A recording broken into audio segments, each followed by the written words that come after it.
سلامونه هونیکې هیلې هیلهمند یم چې جوړ او روغ به یاست. دغه ورځ کې هوازه وه چې د ایران ولسمشر افغانستان ته سفر کوي، مګر نن بیا خبر ته اعلان کړی چې دغه سفر ځنډېدلی دی او ولسمشر پزشکیان به افغانستان ته سفر ونه کړي. نن په دغه ویډیو کې تاسو ته وایم چې ولې د پزشکیان غوښتي چې افغانستان ته سفر وکړي او ولې د دوی سفر پاتې سو او نیمګړی پاتې سو. نن په دغه ویډیو کې دغه معلومات باندې یو څه سپیناوی اچوم، انشاءالله چې یو څه معلومات به تاسو ترلاسه کړئ. ځو پر موضوع باندې خبرې کوو او تر اضافي خبرې تېرې شو. تر هر څه وړاندې موږ باید په دې خبرې وکړو چې ولې پزشکیان دې حالت ته ورسېدي چې خپلې ویلو چې زه ځم افغانستان ته او د افغانستان د حاکمانو سره کښېنم او د دوی سره خبرې کوم او دا ستونزه ورسره حلوم. کومه ستونزه؟ د اوبو ستونزه حلوم. دوی یوازې او یوازې همدا اوس چې دومره مجبوریت ته رسېدلی چې دی خپله ځي افغانستان ته او د دوی ولسمشر ځي افغانستان ته، یوازینی دلیل هم د ایران د افغانستان اوبه دي چې د ایران خواته روان وه. اوس نن په دغه موضوع باندې حواله کې خبرې وکړم چې اوبه څه وسوه. موږ اوبه د کوم سیندونه چې ایران ته روان وه حواله کې د هلمند کجکي د بند څخه چې څه اوبه تله هغه داسه ته تله ایران ته تله. اوس پر هغه سیند باندې دلته ولسمشر غني کمال خان جوړ کړو. کمال خان په نیمروز کې جوړ کړ چې کوم اوبه ځي اوس هغه اوبه بندېږي او تېر کال هم اوبه مکملا چې هغه تر د دوی حق چې ورکړي هغه نور اوبه یې ټوله د نیمروز په شرعي دښته کې ولېږل چې د دوی چیغې هم پر دغه باندې پورته چې ولې دوی خپل شروط یې هست دی ولې اوبه موږ ته نه راکوي. شرط یې هست چې هغه اوبه مځکه خوږه شي چې بل کال یې وکرم. نو دا اوبه هم ورباندې بند سوه. بل نور اوبه وه د سلما بند څخه چې د هرات څخه روان وه د هرات څخه روان وه دا چې وه دا هم د ایران ته تله. پخوا بند سلما بند نه ویه اسماعیل خان لعنت د دوی په اجداد باندې اوسې دغه اسماعیل خان لعنتي وي چې کلونه یې دغه بند سلما بند ته بمونه هم ویوسل، انفجارونه هم ورته ورکړل. د ډاکټر صاحب نجیب په وخت کې هغه وخت کې اووه دانې انجینرانې همدغه لعنتي شیطان وسوځوله په داسې کې چې کوم کسان به خبر نه اوسي هغه کسان دې واوري او په هرات کې معلومات وکړي. اووه دانې انجینرانې او د 40 کارګرو سره دا مکمله دی ورته واچول چې دا کار تر اوسه هېڅ انسان کړی نه و چې حولي وار د ناولي انسان وکړي پسې د داعش په عراق کې ترسره کړه. د اووه انجینر او 40 کارګر د سلما بند په اور کې واچول چې هغه هندیان هم وه. خو وروسته سلما باندې ولسمشر غني په رګ زور باندې وتړلو او افتتاح یې کړو دا اوبه پر ایران باندې بند کړي. یو څه اوبه روان وه حدودا د دوی تر عقابې د هغه کوم حق چې ویه تر هغه حق هم اضافه تله. مګر دلته په دغه آخر کې مخکې له دې چې ولسمشر غني د دغه ځای څخه بیخي خوب شوی واخلي ولاړ شي دلته د پاشان بند په هرات کې جوړ کړو. د دې بند په جوړېدو سره او نور اوبه ډېر کنټرول سو په هرات کې، یعنی هرات کې اوس 2 بندونه جوړېږي. تر هغه چې تیر سو د دوی اوس یوازینی امید په فرا پر سیند باندې دی. د فرا سیند چې دی هغه هم ډېر اوبه لري، هغه هم ایران ته ځي. اوس د فرا د بخش آباد په سیمه کې هلته یو بل بند جوړېږي چې دا هم ولسمشر غني ټول چارې مخ ته یوړې او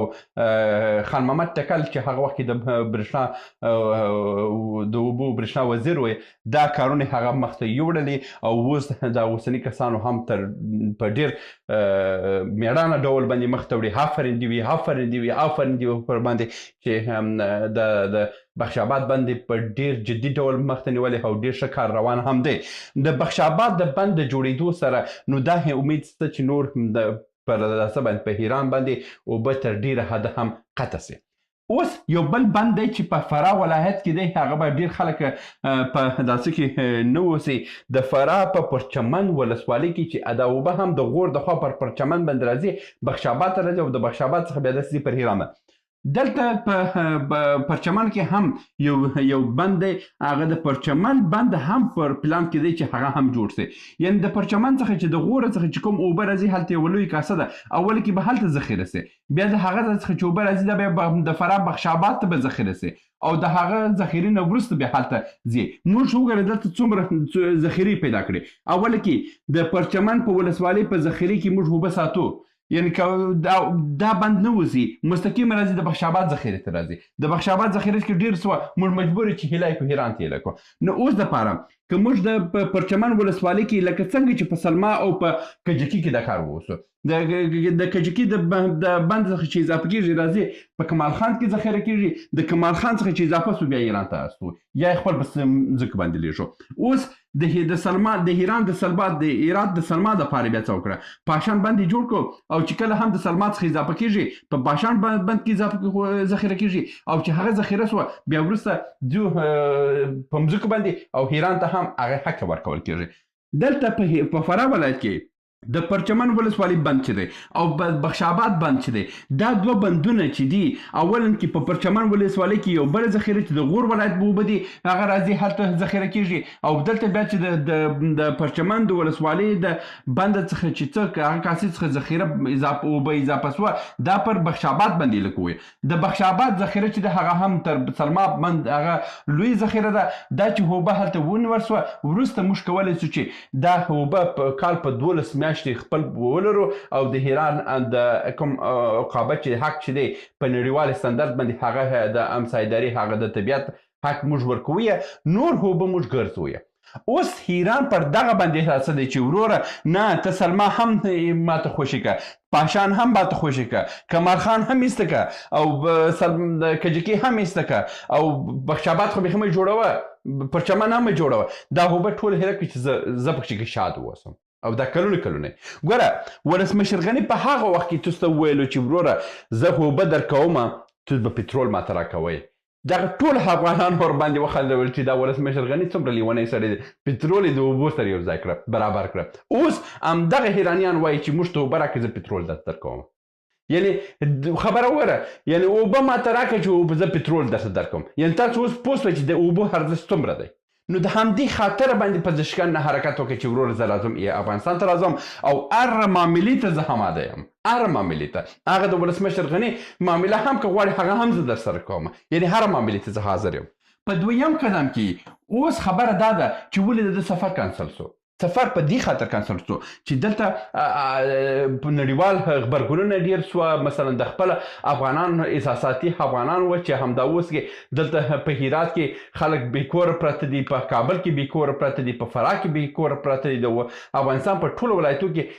د ایران څخه چې کوم مهاجرین نږدې 1 میلیون مهاجر ایستل سوي دي همدا مهاجر ټول بېکوره بې سرنوشته دي په دغسې حالت کې د پزشکیان راتګ خپله پزشکیان ته یو شرم د خلکو به مظاهره کړې وای چې وروره ته چی دپاره راغلی